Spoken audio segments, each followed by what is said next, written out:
Breaking news out of Zimbabwe's central bank. They are set to launch a peer-to-peer platform for facilitating gold-backed digital currency transactions. The Reserve Bank of Zimbabwe has said it's getting close to launching a peer-to-peer platform which will facilitate digital gold token transactions. And the central bank said the launch of the platform is expected to help reduce local demand for the greenback, this de-dollarization that's going on. And the governor of the central bank said the tokens have a value which is linked to the LBMA, the London Bullion Market Association. Also, we can't forget about the Moscow World Standard. We lost track of it for a bit, but this reminded me to look back into it. So we'll cover that. So if you're new here, subscribe, hit the notification bell. This is the crypto newsletter of the day. It's Tuesday, June 20th. It's 1:02 a.m. We're going to dive straight into it. So let's continue. Gold token bank accounts. The Zimbabwean central bank has said it's finalizing the establishment of a peer-to-peer platform, which is expected to facilitate digital gold token transactions. According to a June 17 Sunday Mail report, the Reserve Bank of Zimbabwe hopes to launch the platform towards the end of this month. They got 10 days. The peer-to-peer platform is part of the central bank's measures, which seeks to diminish local demand for the US dollar and to stabilize the Zimbabwean dollar. The latest digital gold token announcement by the RBZ came just a few weeks after it launched a gold-backed digital currency. The RBZ initially said the tokens would be used both as a means of payment and a store of value. So holders of the digital gold tokens would be required to open gold token bank accounts, which in turn will be converted to a US dollar benchmark value system. The report added that the gold tokens will also be added to a mix of currencies which are legal tender in Zimbabwe. So it's undergoing some tests right now. They had sold some 313.9 kilograms of gold-backed digital tokens so far, and also quotes the RBZ governor revealing that the peer-to-peer platform is currently undergoing tests. The second phase of the rollout of the digital gold tokens, which will enable transacting using it, will start this month, and we are currently testing the system before launch. He said the tokens have a value which is linked to the LBMA, and he added that digital gold tokens will be stored in a special wallet known as an e-gold wallet or a gold card. An economist there and a member of the central bank's monetary policy committee is quoted in the same report hailing the measures taken by the RBZ. He said he expects to start seeing positive results in the coming weeks. Going back to the Moscow World Standard, Russia, their new gold exchange, could challenge LBMA and reveal gold's fair price. This was back September 20th. This was right around the time we started posting publicly on YouTube and coming out of the woodworks here. We were posting unlisted for years locally, but we decided to open up the gate to the world. And around this time was when, and I remember it was yesterday. I can't believe it's been almost a year now. But the Moscow World Standard, an alternative to the LBMA, could end gold price manipulation and reveal the metal's fair market value. Russia is proposing its own international standard for precious metals after getting banned by the LBMA. The country's finance ministry said it's critical to create the new Moscow World Standard to normalize the functioning of the precious metals industry and create an alternative to it. Putin knows, like everyone else knows, that the LBMA is an open joke. It's legalized use of leverage to artificially repress the gold price. I just remembered. The World Economic Forum, right? There's another one, the St. Petersburg International Forum, and it's like Russia's version. Recently, they just had their conference. I got to cover that in a deep dive later today, so subscribe, hit the notification bell, get updated when I drop that video later, and I'm going to pull it up here for a reminder. Yep, it was literally 3 days ago, so I can't believe I just remembered that. So I will pull this up and we're going to cover this later on in a video later today. But let's keep continuing here. So on the Western side of the monetary reset, the IMF is supporting countries in their development of central bank digital currencies, programmable tokens issued by a country's central bank. And in February, IMF Chair Kristalina Georgieva said that CBDCs are potentially better than stablecoins and unbacked crypto assets. Pippenberg claimed that the IMF would ensure that CBDCs are gold-backed. The IMF has admitted that for a CBDC to have any credibility, it has to have some partial coverage in real assets, meaning physical gold. Who is this guy? So let's see. So this is the commercial director at Matterhorn Asset Management. So for them to have any kind of credibility, it's going to be like a Western Chapter 13 or Chapter 11. They have to restructure the debt. And we're getting close to 33 trillion. I'm watching that like a hawk. I actually have the app on my phone. So the debt clock, we're getting close to 33 trillion. I feel like ish is about to hit. This is our timer. You know, we're so close. Once that hits 33 trillion or close to it, it's like the clock striking midnight for the doomsday clock. I'm telling you, and this is going to this will pan out late July, middle July. This will probably come to 33 trillion, maybe August. And that's a time point that I'll show you at the end of this video, but let's keep going on that. And I think I actually uncovered a document in my last video saying the smoking gun with the IMF, BIS, XRP, XLM that actually supports this kind of statement, that they did say that they would back it by hard assets. So the West and the US have loved not having a gold chaperone since 1971 when Nixon welched the global gold standard. It was a way to have unfettered euphoria with the US dollar. That's why you guys got to get into this Opportunity of Crypto Accelerator course here on STARGATE-Ventures.com website. We got a free accelerator course. If you go to the homepage, I'll put the link in the bio. Go to the homepage here, click Education and Software, get in this free Opportunity of Crypto Accelerator course. It's going to catch you up to speed. If you're like, oh, Bretton Woods, gold standard, bricks, what's all this stuff? This is going to get you up to speed because you got to get up to speed ASAP. ASAP if you don't feel like you have all bases covered. Mission 1 walks you through the history of everything and how we got to this point. And mission 2 is telling you that the future system and what it looks like, and it's coming sooner than we think. And we're at the doorstep of it. So come into this course. I'll put the link in the bio. It's free.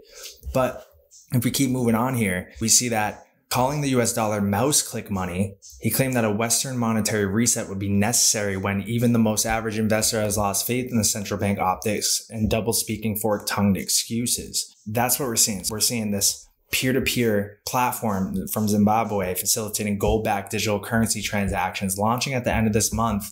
It's going to be linked to the LBMA, but we also have Russia, Moscow World Standard that could be a challenge to LBMA and reveal gold's prices. And then we have the IMF with this breaking news recently with this global CBDC platform. And they're talking about and admitted to have any credibility with this, there needs to be some partial coverage in real assets, meaning physical gold. So then if we keep moving forward, we also talking about the dollar, the throne king dollar, the government needs to drop its commitment to maintaining the dollar's reserve currency status. And who's saying that? Some Bitcoin maximalists? No. It's Biden's new top economist. So let's look at this. So Jared Bernstein, this is 2018, chief economist of former Vice President Joe Biden, senior fellow at the Center on Budget and Policy Priorities. Is King Dollar really under a threat? I sort of hope so, right? Then let's see what the next thing is here. June 14th, 6 days ago, statement from President Biden on the confirmation of Jared Bernstein. He admitted him in. I want to thank the Senate, confirm my nominee for the chair of Council of Economic Advisors. Our economy continues to show progress, tackling inflation while unemployment remains at historic lows. Hard to believe. While there's more work to do, jobs are up, wages are up, inflation is down. Sick. But let's keep going. Let's see what's next. The throne king dollar back from 2014, Jared Bernstein, saying that there are a few truisms about the world economy, but for decades, one has been the role of the United States dollar as the world's reserve currency. It's a core principle of American economic policy. After all, who would want their currency to be one that foreign banks and governments want to hold in reserve? But new research reveals that what was once a privilege is now a burden. And that goes into the trifling dilemma. We cover that in the course, Opportunity of Crypto. Undermining job growth, pumping up budget and trade deficits, and inflating financial bubbles. To get the American economy on track, the government needs to drop its commitment to maintaining the dollar reserve currency status. I think he's on par with that, huh? He's the new, nominee for the chair of the Council of Economic. He's an advisor to the president, sitting president right now, and he wants the world to de-dollarize, and he doesn't want the dollar as the world reserve currency. So de-dollarization isn't happening, and it's good that it is. In detail, yes, I'm aware that Bernstein recanted his public testimony, but this was his long-held view over the course of a decade and actually has some logic to it. Why would he go kind of back on that? It's probably because, people are catching on, smelling it out. Bitcoin right now also too is breaking above that trend line I covered in the market update earlier. So yeah, it's getting above 27K right now. We're getting close. We're getting real close. So let's go into the next thing, because we had covered a video the other day. It was the cyber attack one, talking about this killnet. They said 48 hours. They were 24 hours late, but they did it. European Investment Bank attacked, hackers claiming to impose sanctions on EU. Pro-Russian activists have attacked European banking institutions, listing European Investment Bank as one of their victims.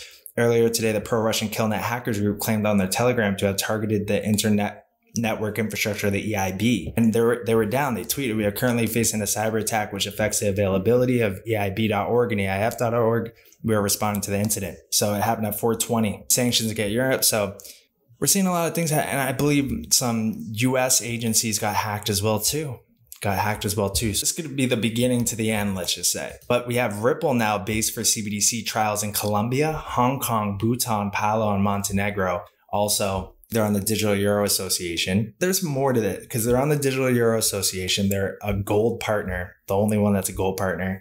They're on the Digital Pound Foundation. And let's not forget, September, October last year, they got chosen for the digital dollar sandbox. Come on. Yeah, they're tied up heavy. So Anthony Welfare, the CBDC advisor at Ripple, took to Twitter to confirm that the XRPL base platform for CBDC serves as a foundation for the CBDC pilot programs at 4 different regions and countries, with Colombia being the 5th and latest country publicly. He noted that XRPL is the basis for the pilots in Hong Kong for the mortgage market, I believe, Bhutan, Palau, and Montenegro, further solidifying Ripple's position as a frontrunner in CBDCs. The list recently expanded to include Colombia. Game changer stuff. So let's keep going to the next thing here, which is when will people wake up and realize that XRP is coiling up to outperform Bitcoin and Ethereum on a level that no human has seen before? Get ready. This is all facts, 100%. The charts are lining up with it.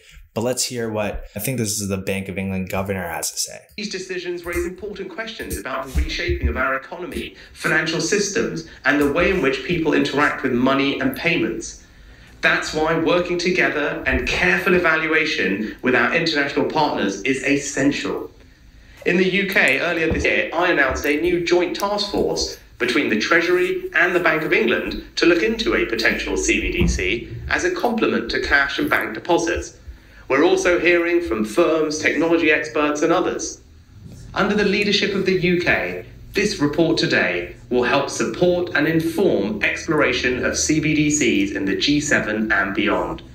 With these principles, the G7 is leading an important step change in the global policy conversation. The report covers a range of important matters, such as financial stability, cyber resilience, energy efficiency, privacy, inclusion, and tackling illicit finance. These decisions were— There we go. And on top of it, we had UK crypto stablecoin laws approved by Parliament's upper house. The Financial Services and Market Bill stands to recognize crypto as a regulated activity and stablecoins as a means of payment under existing laws. This was breaking news yesterday. So they voted through a new bill that could recognize crypto as a regulated activity in the country. The approval of the Financial Services and Market Bill on Monday by Parliament's upper chamber, the House of Lords, means the bill is going to enter the final stages before it's put into law. Just in time. So let's keep going down. So they want to give regulators the power that they need to be able to set crypto rules that the Treasury, the government's financial arm, has been consulting on. New specific rules for the crypto sector could come within 12 months.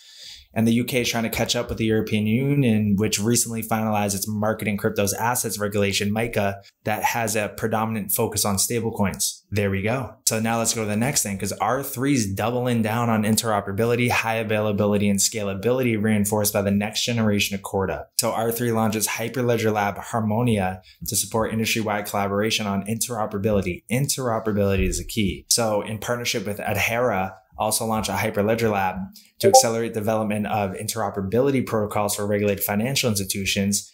They'll address the constraints and requirements of regulated financial networks to achieve true atomic settlement across blockchain networks. There we go. So let's keep going down here. Here it is. So Adhera's intraday liquidity and payment solutions are built on the belief that the new wholesale digital ecosystem will comprise a set of complementary connected business platforms operating on different technologies. Following our role in last year's cross-chain repo swap pilot across Corda and Enterprise Ethereum alongside Fidelity and HQLA, we believe the Harmonia Lab is a natural step forward and will provide an important building block to accelerate the industry's development of wholesale interoperability protocols.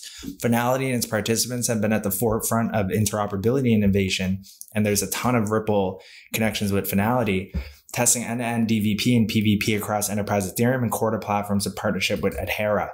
Adhera is going to need a deep dive. Interoperability and interface standards are fundamental to the future digital capital markets ecosystem, enabling each platform to focus on its strength while interoperating seamlessly. It's a very important initiative to drive adoption of DLT across financial markets. So I'm going to pull this up because we're going to do a deep dive on that in another video. This HERA liquidity management and international payments for the new wholesale digital ecosystem. So we will dive into that in another video. But let's go to the next thing, because Fidelity is rumored to make seismic crypto moves soon. And I can get confirmation of this. I'll hit up some contacts. But rumors are Fidelity will buy out Grayscale or file a spot Bitcoin ETF application as BlackRock did last week. That's definitely going to happen. Absolutely. I mean, they were trying to get a Bitcoin ETF back when I was there years ago. I think it got denied though. So Fidelity is rumored to be planning a seismic move in the crypto markets. The asset management firm described itself as crypto curious, stealing my verbiage, having mined Bitcoin since 2014. That's a fact. By 2018, it launched a separate cryptocurrency dedicated business, Fidelity Digital Assets, which has since received the New York Trust Charter and launched its European operations in 2020. Recently, they actually offer Bitcoin and Ethereum for retail as well too. So it was interesting that they were going to potentially buy Grayscale's GBTC, but hot on the heels of BlackRock, the world's largest asset manager, submitted a Bitcoin spot ETF application on June 15. The move was generally seen as a positive for the cryptocurrency space, including as a bullish price driver and legitimizing the industry. And I believe when BlackRock partnered with Coinbase, that's what marked the bottom, I think in December or January or November. It was like after FTX, when they made the announcement that they were partnering with Coinbase to let their institutional clients get into crypto. I think that marked the bottom, and it marked the bottom again. So BlackRock getting into it, they're the biggest asset manager. Fidelity getting into it. We have trillions and trillions of dollars ready to pour into this as soon as they get the green light. And BlackRock's like filings for ETFs are like 500 something to 1. They always get approved. And I remember seeing a chart where when they approved the first gold ETF, gold went from like $40 all the way up to where it's at today, $1,800. So, and it was like literally at that moment when it got approved, it was like, zoop. So I'd expect the same for Bitcoin and crypto. Then we have Contour expands activity in Asia amid surge in trade digitalization. This was today. Contour, a trade finance network that uses blockchain to simplify the letter of credit processes, is ramping up activity in Asia as demand for digital trade solutions in the region continues to grow. And if we go down, we see, we're seeing blockchain DLT, and it's touching every single industry, and it's really revolutionizing every industry, and every industry is going to change after blockchain and DLT get their hand in it. Regional banks are leading the advancement of digitalization in Asia as they are the key enablers for SMEs to access trade finance. They have the local knowledge to conduct accurate risk assessments and the size of the balance sheet to support the volume of deals. By leveraging technology, regional banks now have the tools to scale, and through digital trade networks like Contour, they can connect to global banks on the other side of the transaction. Then we have this next. Crypto is leaving the US, and that's okay. The US is clearly a hostile environment for crypto, and the rest of the world is ready to scoop up this lucrative industry instead. So there's a lot of drama in the US. Regulation by enforcement, finding new grounds. Hong Kong is inviting, these firms to come set up shop there. But diversification is underway for US-based Web3 firms. It's likely more US-based Web3 companies will continue to expand or even completely move overseas, and that investors will seek regulatory clarity in other jurisdictions. The legal battle between the SEC and industry participants will likely be a lengthy one. Just look at Ripple. Years. So the consequential market uncertainty has the potential to accelerate this migration. Case in point, venture capital firm A16 announced plans to open their first international office in London later this year, setting a more predictable business environment as one of the main factors behind the decision. For both institutional and retail investors to enter the crypto space safely, we need transparent and balanced regulation. So those who can offer clear rules of the road have the potential to lead Web3 innovation, and it's looking like it won't be the US who comes out ahead. I feel like it's deliberate, definitely deliberate. Then we got this next, and this could be, a save of the day. Former SC advisor, legal Doctrine could end Gensler's crypto crackdown. The major questions Doctrine could put an end to the ongoing crypto crackdown led by SC chairman Gary Gensler. The Doctrine challenges the extent of regulatory authority and requires agencies to obtain explicit authorization from Congress for major national economic or political matters. So if we go down, the major questions Doctrine relates to how courts look at what executive agencies do in the so-called independent agencies and consider how much defense to give the things that they do. These agencies, such as the SEC, receive broad mandates from Congress to regulate certain areas. However, the specifics are often left vague, which has resulted in a significant expansion of regulations through agency rulemaking over the years. Implications for crypto regulation. The major questions doctrine could have significant implications for the SEC's regulatory actions in the crypto space. While agencies like the SEC derive their authority from broad mandates, the major questions doctrine demands clear congressional authorization for major regulatory decisions. It could challenge the SEC's reach and authority in regulating digital assets that operate on decentralized blockchains. Drawing on examples where regulatory actions went a step beyond what Congress intended, he highlighted the Howey test as a good analogy. Whether a financial instrument qualifies as security, it dates back to 1946. And then similarly, the major questions doctrine challenges the SEC's jurisdiction on cryptocurrencies existing solely on a decentralized blockchain. I think it's an argument that Coinbase and Binance are going to run with. And I mostly trade on DeFi now, but Coinbase was part of my early journey into crypto, and I'm not going to stop. In fact, I'm excited to trade more on Coinbase now as a result of this. So so he ended the interview by saying he would continue to trade on Coinbase despite the SEC's action against it. I'm in the same boat, especially when you're having BlackRock utilize Coinbase custody for the potential Bitcoin ETF, right? So then we have MasterCard files new trademark for crypto tools. New application offers a glimpse into payment processors' ambitious plans in crypto sector. They're looking to suggest MasterCard plans to develop software for cryptocurrency and blockchain transactions and aims to interconnect virtual asset service providers for streamlined crypto transactions. Interoperability, interconnection. It offers an intriguing glimpse into the ambitious crypto plans of MasterCard, and the details highlight the development of downloadable application programming, API software aimed at verifying interactions using blockchain networks and processing or exchanging of cryptos. So every single company, if you really peel back the layers, you'll see that they have a hand in this. Then we have this going on. So I was seeing this all on Twitter. A bunch of states supposedly have a bunch of kind of like military like rolling in on them, tanks. So this are all these different cities, like they're posting up shop, they're hanging out, they're getting ready for something. If this is real, supposedly I've seen a lot of kind of talk about it on Twitter, and supposedly it's confirmed. So we'll have to see what pans out here. I did see a stealth bomber in Florida video on that. That looked real. That was crazy. And that's just so bizarre. You don't see that every day. That's for sure. Something's going on. But yeah, all over the place right now. So things are getting, things are heating up. It's about to be a crazy summer here. It's not going to slow down until it's done. It's not done until it's done. Let's just say that. Then to end it off, we got this. Today, the Bank of England is migrating to the ISO 222 standard with its RTGS and CHAP system. Currently, there's no announcement about the success of the transition. However, CHAPS currently reports the status as open. And then we had this. So this person is saying March 18th to April. So this is the timeline thing, the riddlers. March 18th to April 18th, April 18th to May 18th, May 18th to June 18th, June 18th to July 18th, the sole LDN. It all begins in LDN, the four currencies in the timeline price. July 18th onwards. Thank God, because that's my birthday. So I'm looking for a bang on my birthday as far as price action goes. So I saw this and I was like, sounds good to me. So I'm going to leave it off at that. This is a crypto newsletters, guys. If you aren't subscribed, subscribe, hit the notification bell, leave a comment. Also join the Discord, link is in the bio. Also the crypto accelerator program, the opportunity of crypto for free, is in the bio as well too. Come join that. If you feel like you need, a little more shaping out the knowledge, join it. You're going to find some gold nuggets in here. So that link will be in the bio, and I'll see you guys in the next video.